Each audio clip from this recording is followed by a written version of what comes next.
I've been spending a few days actually in some thought, and whilst I've been busying myself with other things that I couldn't get done prior to being locked at home for 12 weeks. But while I was doing that, I was coming across objects and items that reminded me of things, other places and other people. And it made me think about inheritance. Let me show you something. This is a pocket watch.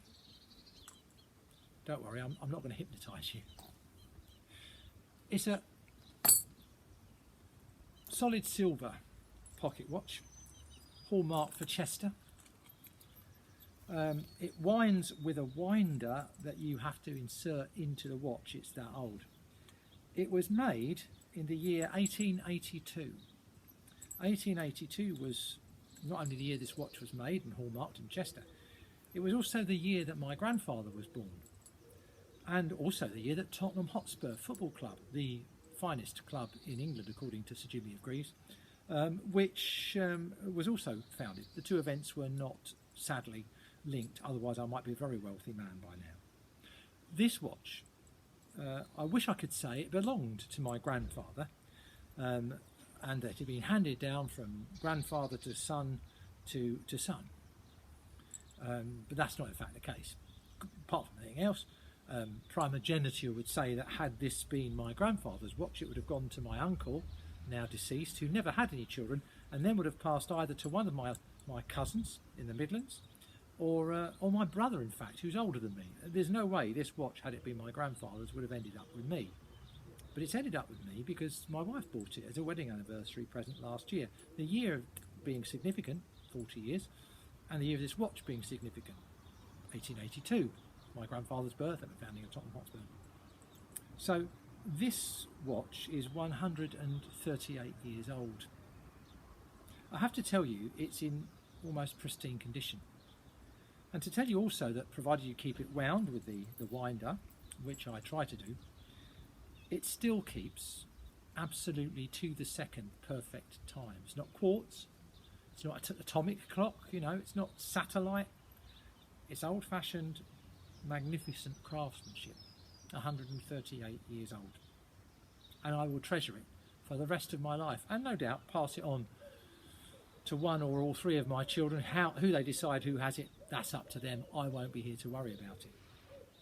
But it did make me think about inheritance, because I have very little, I have to say, that I inherited directly or otherwise from any of my forebears.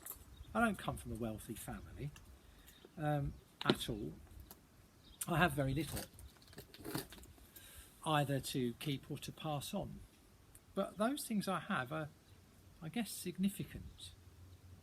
Let me show you this box.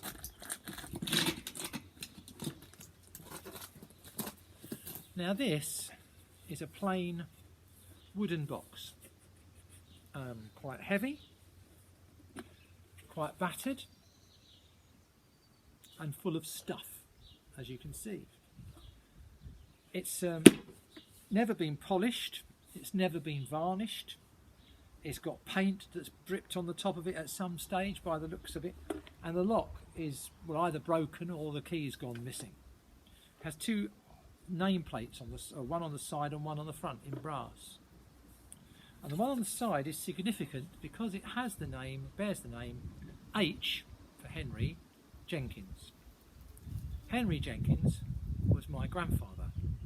My grandfather died at the age of 43 on the back of a motorbike near Tenby in Pembrokeshire, where his family had been for generations and where my father was being brought up, when he had a collision with a baker's van coming out of Tenby. 43, 22 years in the Royal Navy, gone through the First World War, an Italian volcanic eruption, and the invasion of northern Russia with the White Russian forces in 1919. But apart from that, quiet life. This was found by my third cousin, John, behind the cistern of an outside toilet in a house that he bought because it had belonged to his grandfather, my grandfather's brother. How my second cousin, not third, how my second cousin John came across this is itself a story. The fact that it'd been there for at least 70 years is a story. This box is 80 years old. It's a Royal Naval ditty box.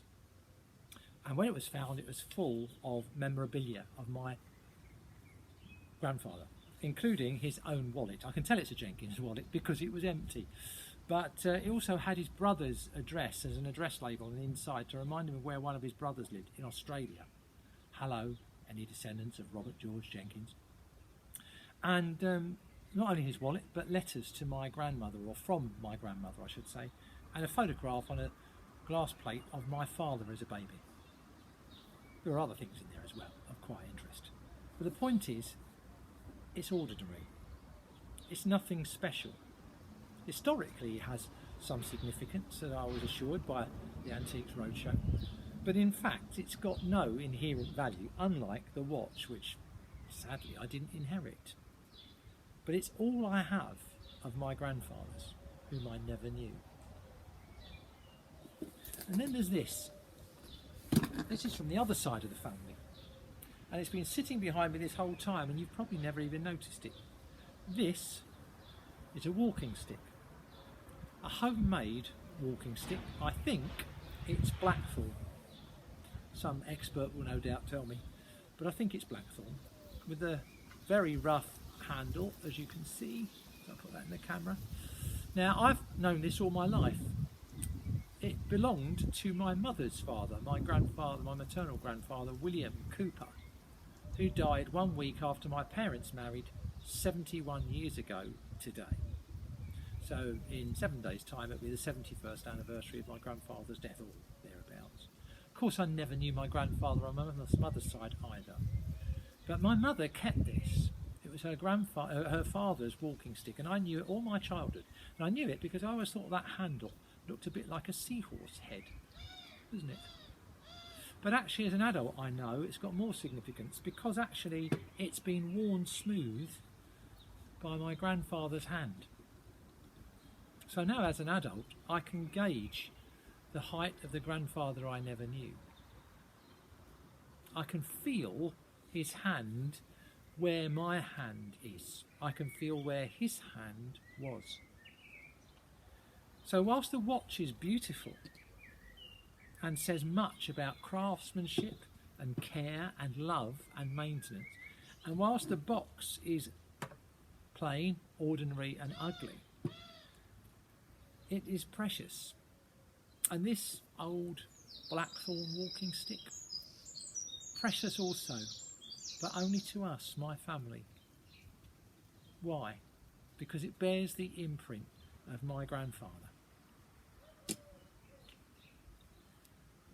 What are we going to pass on to our children? When we look at the world that we have created, that we have encouraged, what is there of it that we wouldn't be happy to say goodbye to? What is there of it that is worth handing on to our children? Now, for every one of us, the answer is going to be different. I would like to pass on to my children, I think I have, a love of literature and music and sport and of God. Well, I suppose you'd expect that latter one. I'm a minister. But I'm very grateful that all three of my children have themselves embraced faith. Now, we can't pretend that they weren't involved with church as children. We can't pretend that they've not been imprinted with the values that being a person of faith has given them via their parents, myself and my wife. We pass on to those who follow us all kinds of practical and sometimes even impractical examples. We give them an example often of how not to be, inadvertently, as much as we give them an example of how we should be. But I think that this current crisis has reminded me that we need to be conscious about what we want to pass on to future generations. I look at the sky at the moment and it's clear as a bell, and it has been ever since the lockdown. I sit in my garden and I don't hear the roar of traffic around Colchester. Yeah, I can hear the odd car, the odd motorbike, but it's almost none. But I can hear the birds. The birds, the garden birds, which our generation has allowed to become endangered. Who ever thought that sparrows, house sparrows, would be in danger of extinction? Why do you think in the Bible, Jesus said, "Are not two sparrows bought for a farthing?" And yet we are in danger of handing on to our successes. Children, grandchildren, and others, for not all of us are blessed with children and grandchildren, but we are blessed with influence.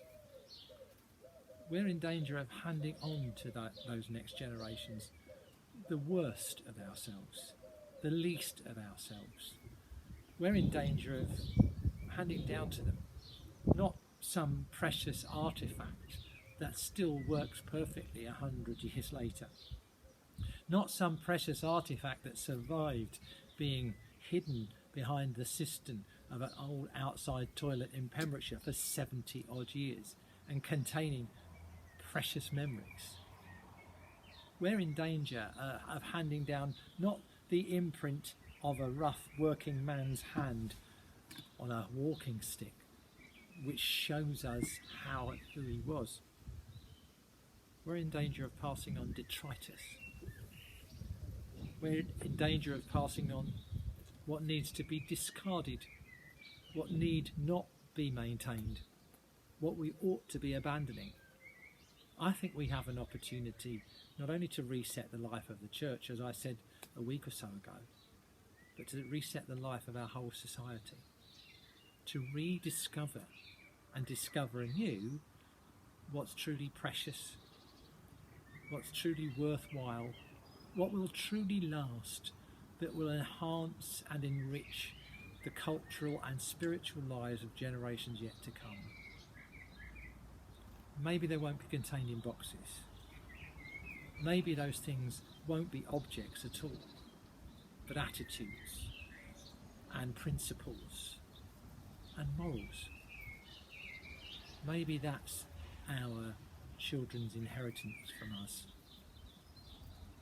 May they be something that lasts, that is of value, and which they themselves will pass down to succeeding generations.